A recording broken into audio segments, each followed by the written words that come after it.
其实这个民心呢，还是偏重于理论方面，偏重于见地。这个见性呢，是偏重于功夫。这个正果呀，是完全的达到的源头，和道啊融为了一体。但是古人呢，他把民心见性呢列为一起，其实他们是有层次的。比如说搞这个学术研究的，其实他们呢往往更偏重于这个民心的方面。那么搞实修的，比如说是禅堂里面这些禅和子，他们可能在理论上面欠缺一点，但是他们在见性这方面呢，收获还是比较多一些。有时候呢，我们说要先民心后见性，其实从理论上来讲是没错的。但是有时候呢，偶尔也会突然呢见到自己的心性，但是他没有成片成事，他没有稳定。佛门里面讲真正的民心见性的话，它是可以做主，并不是说一去不复返的。有时候我们在刹那间的清净心的状态下，也能够看到自己的自信，但是你没有办法稳定下来。这个佛教里面的功夫它必须它指的是要稳定下来，要成片成事，就相当于一个搞学术的这个道理是一样的。学术一旦搞通它能够是一个圆满的体系，它是一个整体的，并不是说支离破碎的。那么支离破碎的体系称不上体系的，支离破碎只能说是片片的一种感言一样。圆满的体系就是给谁都可以用，而且用了是以后它马上是见效的。其实有时候之所以这个见性不稳定呢，就是在见地上面呢还不够究竟，对见地没有完全的明了。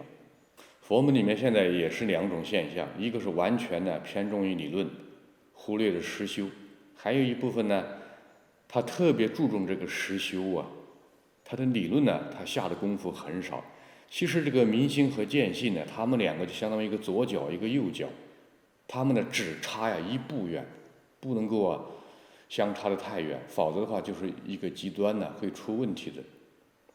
从来没有听说他的不明心，也就是没有见地，他就大彻大悟了。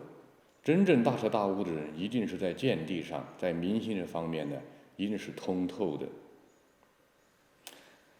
一旦在正果的时候，他悟到的道理马上就能够启用。在没有正果之前，他悟到的道理还没有办法完全启用。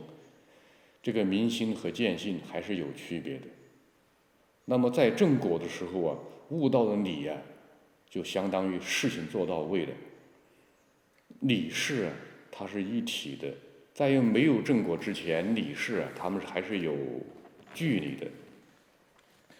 这个民心呢，可以传，可以讲；见性的层面呢，是很难用语言讲述给别人听的。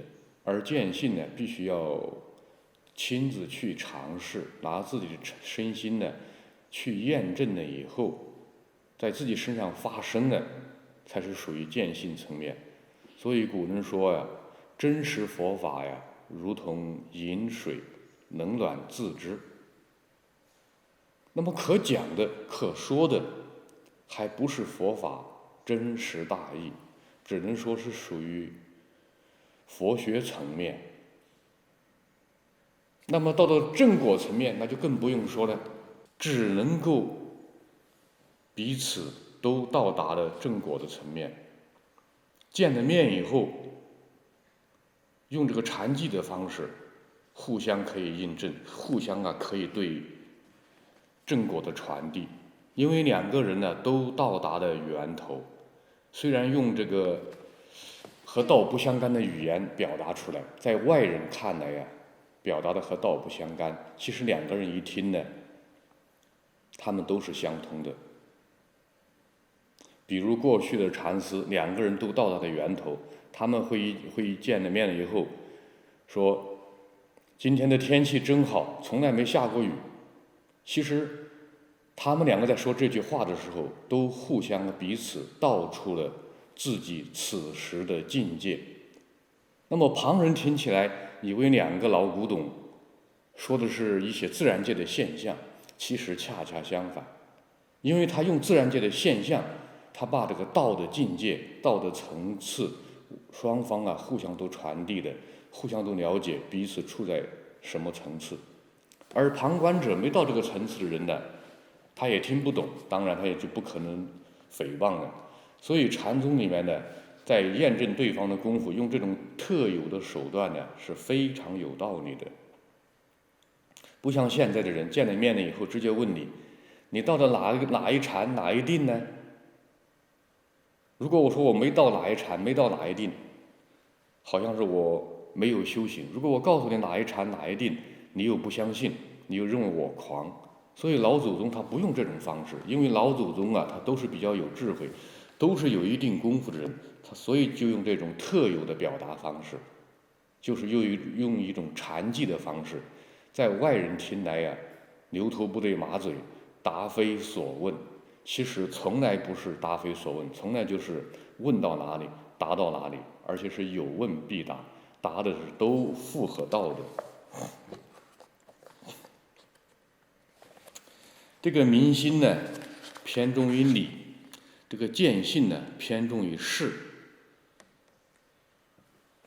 有些时候我们可以从理到事，有时候也可以从事又到理。其实呢，这个理和事呢，到了一定的高度，它们是一不是二的。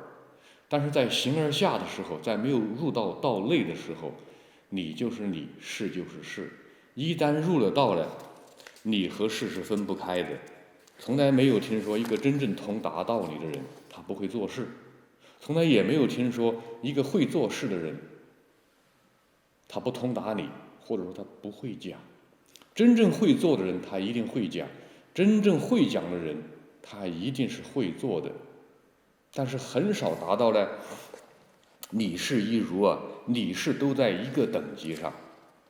其实这个事情呢，它也是修行途中的一个消息。这个事指的就是功夫，它是修行途中的消息。当我们进入了这个道里面去以后，它一定是有消息的。我们称消息叫做境界。其实这个境界不外乎就是生理的反应和心理的反应。当身心反应完了以后，才到达这个灵的反应，也就是我们通常说的自信的反应。